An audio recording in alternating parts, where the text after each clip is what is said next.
Alright, near these storage containers, near the football field, because I could get out of the sun and the wind. You don't see what's behind the camera. Something great for blocking sun and wind. Today, promised everyone, my dream poker lineup. I mentioned, where was I? Was that Hollywood Granville, where I said 3 very underrated poker lineups. This is my dream poker lineup. As much as I dislike 8-handed, that's what's going on nowadays, so it's going to be 8-handed first.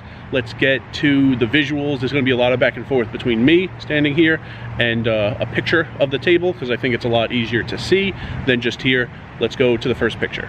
Okay, here we go. Red background, white table, white outline of the table, dealer on the left, and even though I much prefer 9-handed, nowadays 8-handed. So here we go, 8-handed table, everything is set up.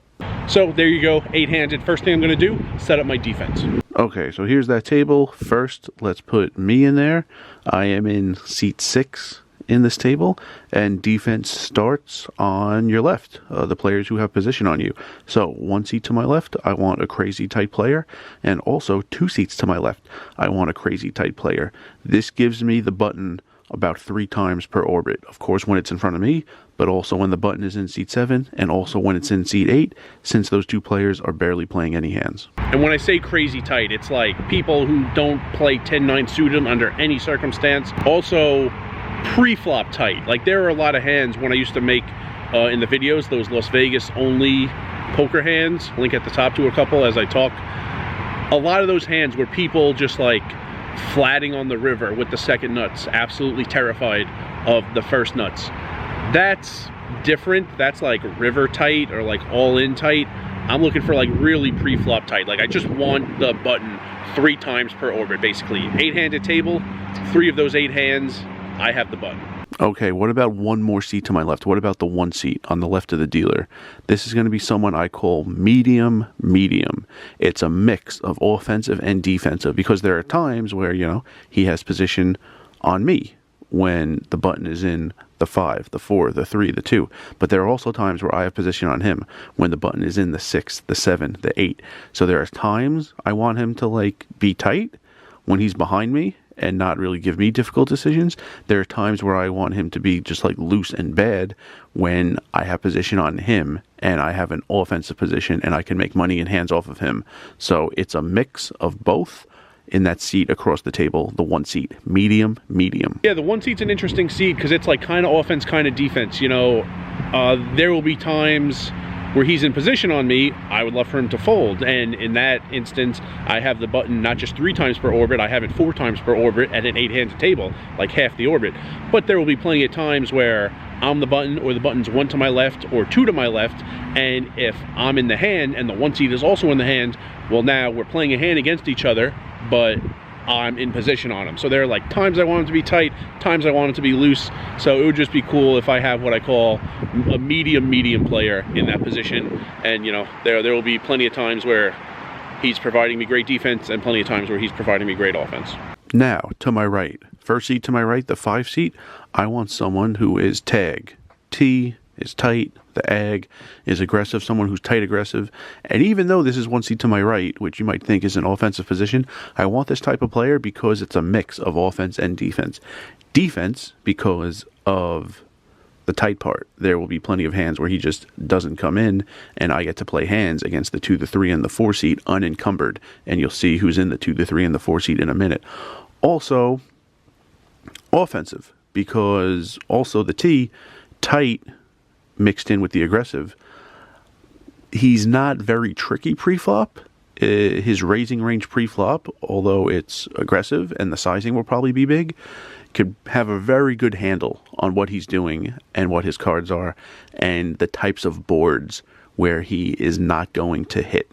The types of boards that totally miss him because of what he did pre-flop, and there's a lot of steal opportunities. So probably don't count on winning any huge hands against him unless they're absolute coolers, but a lot of smaller hands, and there's just a lot of times he's not in my way because he's folding pre.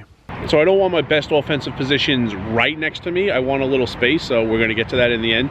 A tag on my right is nice because the first part of tag, tight, the T, he's tight. So there are a lot of times where he'll fold and okay.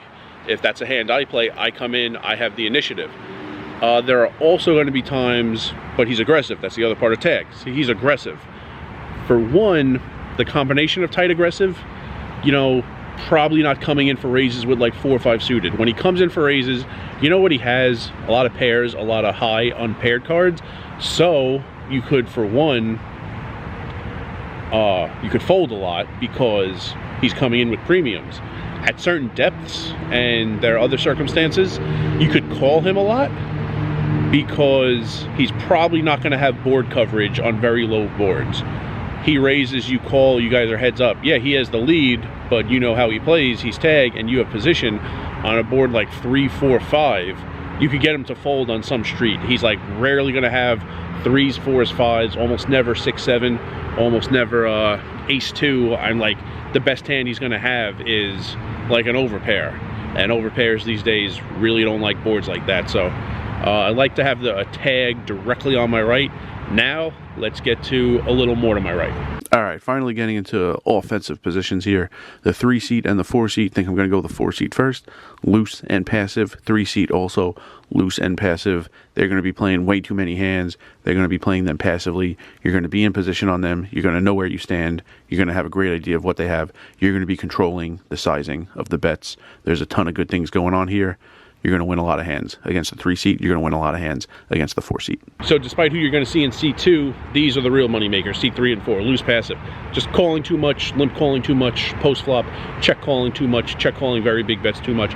And it's nice to have that cushion. It's nice to see how the tag player in seat 5 reacts to them, because he might be trying to attack them in the same way that I am, but it'll help that I have position on the tag. So it won't be as easy for seat 5 to get money off them. They come in, you know, for limps, seat 5 raises, I could call a lot. Don't let seat 5 isolate them. I could do a lot of calling. I could do some 3-betting. Might not love the 3-betting because that would probably get the loose passive players out. I want them in as many hands as I can. So maybe a lot of hands where the loose passive players call, the tag raises, I call behind with a medium or maybe even weak hand, because I can, for one, outplay the loose passive players, but also the tag should be very straightforward, and there will be hands I can steal and maybe a few cooler hands, but don't want to give. Would much prefer this to having the tag in seat 6 and myself in seat 5. I'm trying to attack the loose passive players a lot, and then there's a solid tag player behind me messing that up. I would rather have the tag between myself and the loose passive players to get as much out of the loose passive players as I can. Now, final seat, seat 2, you know what's coming. And the final seat, most people's favorite, or a lot of people's favorite, a lot, the Maniac. I want exactly 1, and I want the Maniac across the table from me. Really don't want 3 Maniacs. 2 is okay. Would really prefer 1. Like 1. Also, 1 is often plenty, because 1 Maniac often like changes how other people would play if the Maniac's not at the table. Like 3 Maniacs. Okay, there's 3 Maniacs. But even if there's 1 might get one of the loose passive players to really go out of his element and think, oh, this guy's a Maniac, it's so easy to win hands against him, and play even more hands, even worse. It might get the tag to get out of his like element of playing like solid poker, and he might start, instead of tag, might start like just calling every single hand that the Maniac comes in for a ridiculous raise. So the tight part becomes loose and the aggressive part becomes passive.